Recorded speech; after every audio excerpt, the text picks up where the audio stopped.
Yo, what's going on YouTube? This is your boy Kamen Zero Spike back again once again. And today, people, today we're here for Bakuage Sentai Boonboomger episode 18.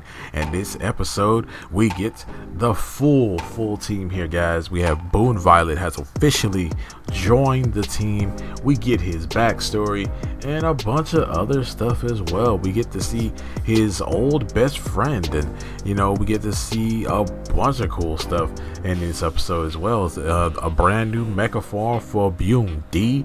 We get the reunion between Boondario and Boon Diesel, and it was really nice. There was some brother stuff going on, but but in this episode we did see that we continue from where Kamen board basically hired Sakito to basically go take out the Boonboomger. We see that the Boonboomger have their own plan going on in the background, knowing that the Hashirasons are going to be up to something.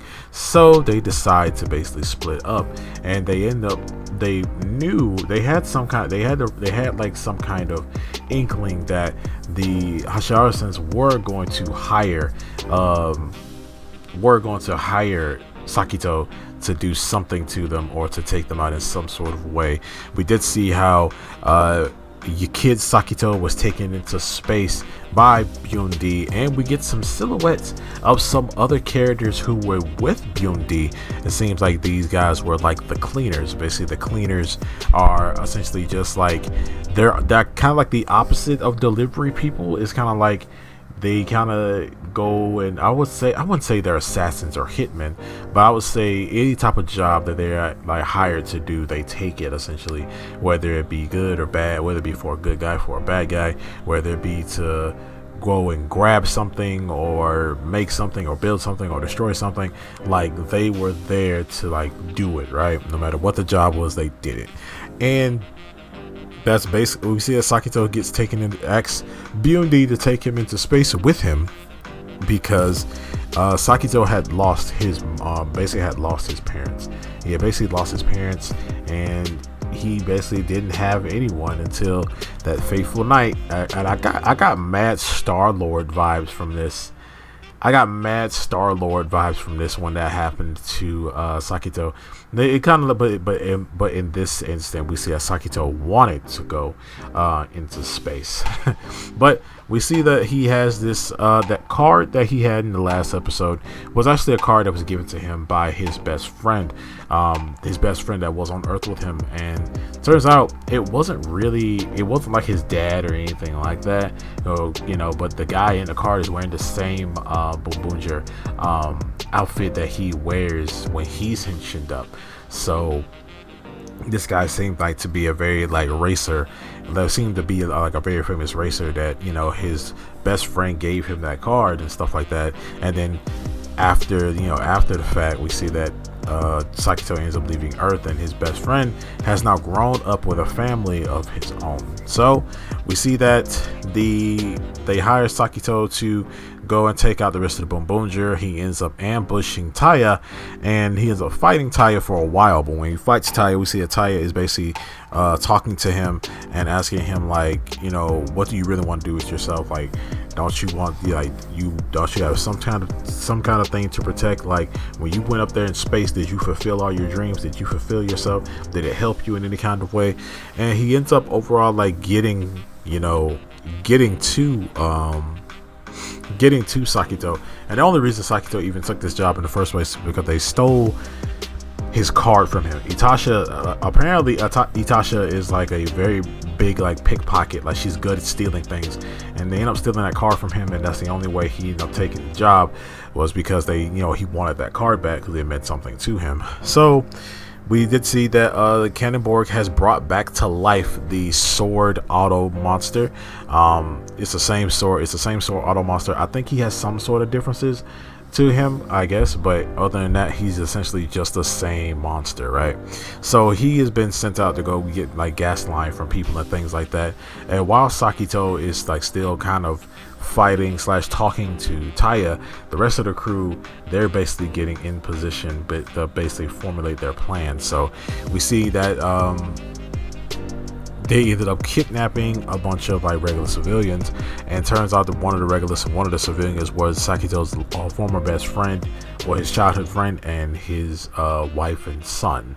So they end up kidnapping them, and that's when they end up trying to save them. But that's when Beyond and the rest of the Boonboomgers actually come in and save all the people. When they save all the people, that's when the real fight goes down. That's when Sakito makes his like pledge to basically take out the rest of the Hashiarasons for like messing up the planet, and for basically essentially just messing up the planet and harming people and things like that. He says he doesn't care about Earth, but he still wants to protect the planet from the Hashiarasons, because they kind of go around the galaxy, you know, thinking they be hot stuff, taking over things and stuff like that. So he wants to stop that. He wants to get rid of them.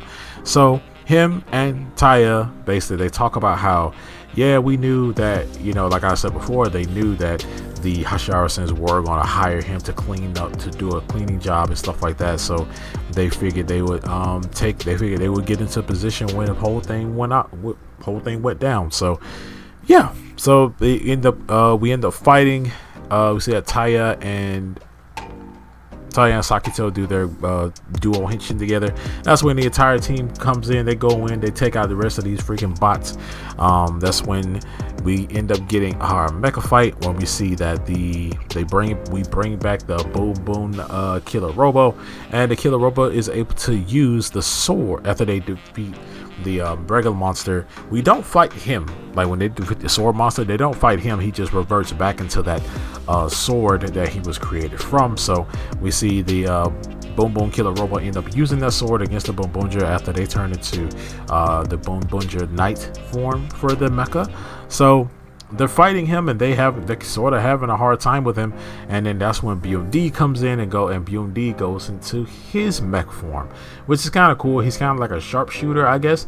He has like a crossbow. He's able to shoot from the top of buildings and things like that. And he ends up helping them out with that fight.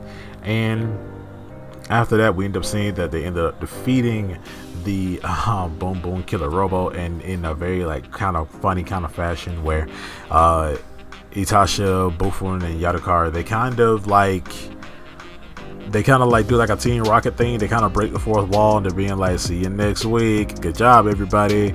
Like, it was weird, but it was funny though. These characters definitely are this universe's Team Rocket. I swear to God, they are. But we see that they did end up getting their card back thanks to he did end up getting his card back thanks to that good old boy Gemba. You see that Gemba is also possibly a very good pickpocket himself, so he's the ultimate procurer. So after they ended up defeating the Boon Killer Robo, we see that Cannonborg is like, alright, whatever, and I think he gets the sword back. He should get the sword back, and that's when everybody, they kind of have that heart-to-heart with Sakito. Sakito ends up going and reuniting with his childhood friend, and they have a nice thing together, and they end up inviting them to have tea with them and stuff like that. BMD goes in, and it was dope. We got to have a conversation between BMD and Bundario. He talked about how the Boonboomgers are a good team of his and stuff like that, and yeah, everything's cool. After that, we see that ISA girl is talking, I guess, to her superiors, and she's talking about Sakito, and she talks about how Sakito may have some leads or some type of information on the Hashiarasons.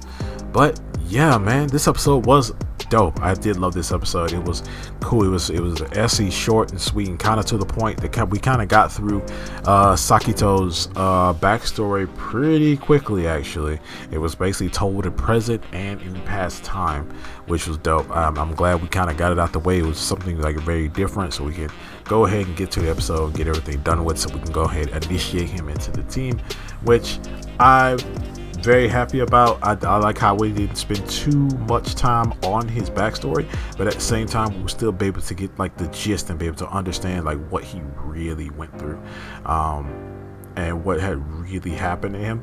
I'm curious to see who the other cleaners are that came with BMD.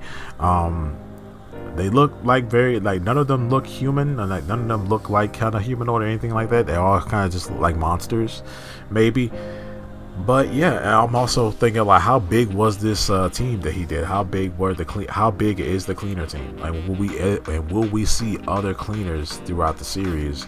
Maybe not. I would like to see some more of them. But yeah, but overall, this episode was dope, guys. I love this episode. Fight scenes are pretty cool. The full-on team up thing was actually very dope, and I'm digging it. So I want to know if you guys was digging it too. Let me know down in the comment section below. I'm gonna see you guys next time. Make sure to like, share, subscribe, hit that notification bells. Remember, as I always say, stay henshined.